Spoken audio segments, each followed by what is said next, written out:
అయితే ఉంటుంది అనేది మనకు వస్తున్నటువంటి సమాచారం. రైట్. సో ఒకసారి మనం పుల్లారావు గారి దగ్గరికి కూడా వెళ్దాం. సార్ నమస్తే. 2019 నుంచి నాకు తెలిసినంత వరకు ఏదైతే పశ్చిమ బెంగాల్లో టీఎంసీకి ఐపాక్ సర్వీస్ అందిస్తున్నటువంటి పరిస్థితి. సో ఈ నేపథ్యంలోనే ఇవాళ జరుగుతున్నటువంటి దాడుల్ని మనం ఎట్లా చూడాలి?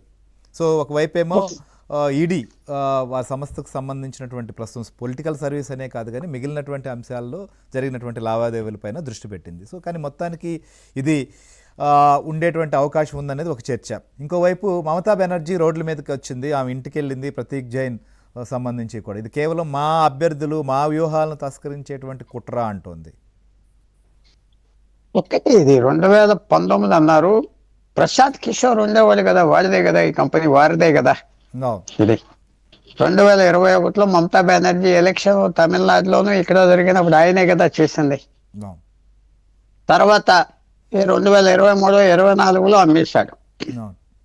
అది షెల్ కంపెనీగా అమ్మేశాడు. అంటే అన్ని దాంట్లో ఉన్నాయని ఆ రోజు వరకే అని తీసుకుని అతను అమ్మేశాడు. సో అప్పుడు ప్రయర్ యాక్షన్ జరిగింది కంపెనీ. ఇప్పుడు ప్రతీక్ జైన్ దగ్గర ఉంటుందా చూడాలి. కృష్ణ గారు చెప్పిందంతా విన్నాను. అది ఎంతవరకు ఆ కంపెనీ షెల్ కంపెనీయా అంటే ప్రశాంత్ కిషోర్ ఉండేటప్పుడు పెద్ద పేరు హడావిడి అని ఉండేది. దాని తర్వాత ఇతను టేక్ ఓవర్ చేశాడు. పేరే టేక్ ఓవర్ చేశాడా, ఎలక్షన్స్ ఫండింగ్ అతను టేక్ ఓవర్ చేశాడా, ఇంకా మనకు స్పష్టత రావాలి. ప్రశాంత్ కిషోర్ కింద వచ్చిన ఐపాక్ ఆయన వదిలేశాడు. కరెక్ట్ డేట్ 23, 24లో వదిలేశాడు. ఆయన బీహార్ పాలిటిక్స్ లో దిగుతున్నానని వదిలేశాడు. అప్పటి నుంచి ఏంటి ఆ ఫండింగ్ ఏంటి ఇంకా క్లారిటీ రావాలి దాని మీద. పేరు ఉన్నది, ఓనర్స్ మారారు, ఆ ఓనర్షిప్ ఎంతవరకు తీసుకెళ్ళాడు, అకౌంట్స్ ఎంతవరకు చేశాడు, అది ప్రశాంత్ కిషోర్ మీద వస్తుంది ఆ భారం. ఎందుకంటే ఆయనే కదా రన్ చేసాడు, ప్రతీక్ జైన్ ఎవరు.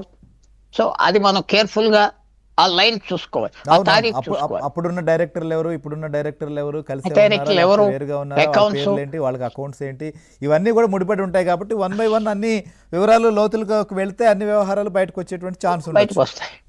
అదే కాకుండా వాళ్ళిద్దరూ కంపెనీలు మారిన వదిలేసినప్పుడు అమ్మేసినప్పుడు ఏం లయబిలిటీస్ అతనికి అప్పచెప్పాడు, ఏం రెస్పాన్సిబిలిటీస్ అప్పచెప్పాడు.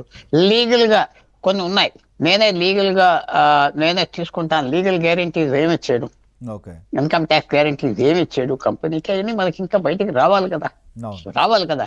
అది ఆ ఎంటిటీ బాధ్యత నాది అంటాడా, నా బాధ్యత లేదంటాడా. ఇండెమినిటీ అంటారు.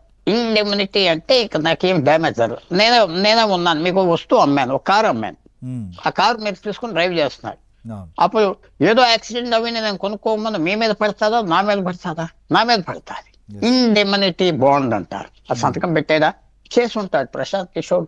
అమాయకుడు అని మనం అనుకుంటే ప్రతీక్ జైన్ కూడా ఒక చిన్న అమాయకుడు అనుకుంటే కష్టం. రాజకీయ నాయకుడు. ఒక్క నిమిషం ఇక్కడ ఏంటి కృష్ణ గారు, ఇది ప్రశాంత్ కిషోర్ ఉన్నప్పుడు జరిగింది. ప్రశాంత్ కిషోర్ పోయిన తర్వాత కూడా ఇదే ఐపాక్ తో మళ్ళీ ఈ యొక్క సర్వీసులు తీసుకున్నారు వాళ్ళు. సో రెండు సార్లు డబ్బులు ఇచ్చారు. కరెక్ట్.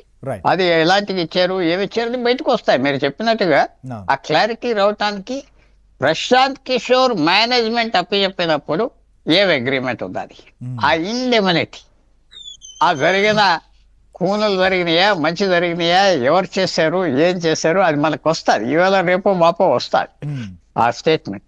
ఎవరైనా ప్రశాంత్ కిషోర్ వెళ్ళి అడిగితే అతనే చెప్తాడు, నువ్వు కూడా ఉన్నావంట, నీ మీద రేజ్ చేస్తారంటే చెప్తాడు అతను. సో ఇది చాలా ఇంట్రెస్టింగ్ గా ఉంటది. ఎందుకంటే పొలిటికల్ పార్టీస్ ఎలా ఫండింగ్ ఇస్తున్నారు, వీళ్ళ ఖర్చు పెట్టిస్తున్నారా. ఇది ఒక్కోసారి ఏం చేస్తారంటే ఒక 10 seconds చెప్పేస్తాను, కృష్ణ గారు కూడా ఉన్నారు. దేర్ఫోర్ ఆ ఇండెమినిటీ ఏంటి, వాళ్ళే కార్యకర్తలను హైర్ చేశారా, 1000 మంది నియోజకవర్గానికి వాళ్ళే డబ్బులు ఇచ్చారా, మీరు చూడండి నేను చెప్పేది. వాళ్ళే కొన్ని ఖర్చులు వేరు చేశారా, ఇది బయటకు వస్తాయి. ఫర్ ఎగ్జాంపుల్ ఖర్చులు లిమిటేషన్ ఉన్నది కదా, ఖర్చులు. నేనే ఎమ్మెల్యేగా పోటీ చేస్తున్నా, నా దగ్గర డబ్బు లేదు, నా పార్టీ వాళ్ళకి ఇచ్చి ఖర్చు పెట్టవయా అంటారు, కుర్చీలు దానికి అంతా నువ్వే పేచి ఏదో ఉంటుంది, అవన్నీ బయటకు వస్తాయి. సో చాలా ఇంట్రెస్టింగ్ సిచ్యువేషన్.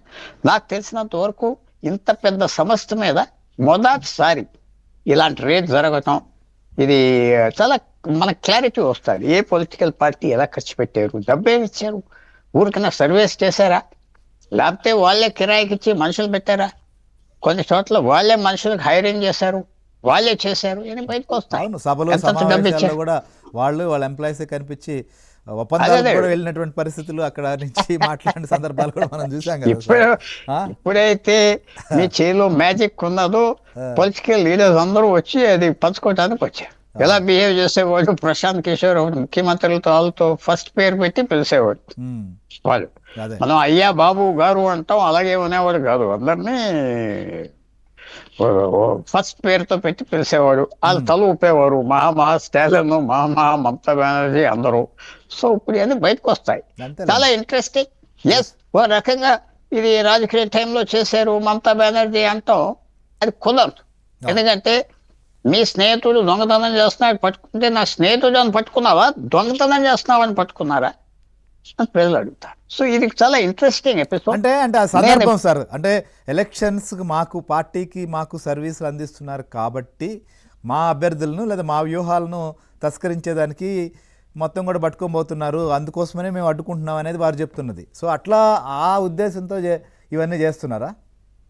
అది చూడాలి. ఆ ఉద్దేశం కాదు, వీళ్ళు వాళ్ళకి సాయం చేస్తున్నాడు, దొరికాడు, తప్పు చేస్తాను పట్టేస్తారు. ఒకటి స్టేర్ గారు, మన విరోధి చిన్న తప్పు చేసాడు పెద్ద తప్పు చేసాడు చూస్తావా, మన రైవల్ బిజినెస్ లో దేంట్లో దొరికితే మాత్రం మనం ఫుల్ ఎక్స్టెంట్ వెళ్ళిపోతాం కదా, ఫుల్ ఎక్స్టెంట్.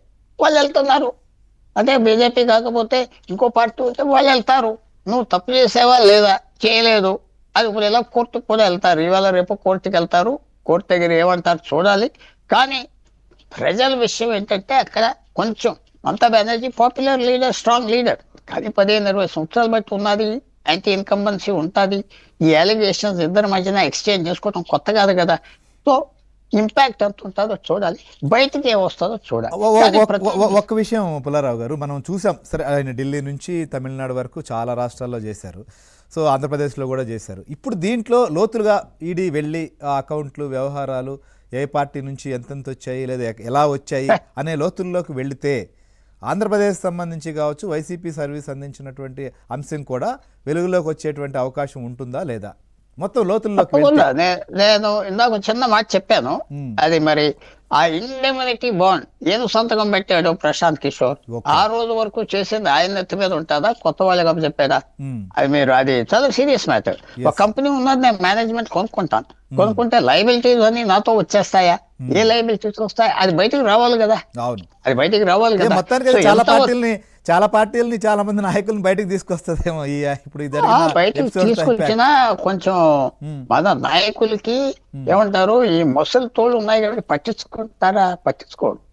అది 15 రోజుల్లో ఉన్నాం జైల్లో బయటకు వచ్చామంటాడు ఒకడు, లేకపోతే అది చూడాలి పబ్లిక్ మైండ్ ఎలా ఉంటుంది. మోస్ట్ ఇంట్రెస్టింగ్ ఏమిటంటే ఫైనాన్సెస్ గా ఏం దొరుకుతాయి, ప్రతి జైలు ఏం చెప్తాడు, ఏమున్నది వాడి దగ్గర, బాగా డబ్బులు ఎవరైనా ఇచ్చారా. ఇంకో చిన్న విషయం, అది కృష్ణ గారు కూడా ఆలోచించుకోవాలి, బాండ్స్ అనేది అమ్మేవారు కదా ఎర్లియర్, బాండ్స్ చాలా మమతా బెనర్జీకి ఎక్కువ అమ్మారు, ఎక్కువ కొనుక్కున్నారు అక్కడ ఇండస్ట్రీస్ ఆ బాండ్స్.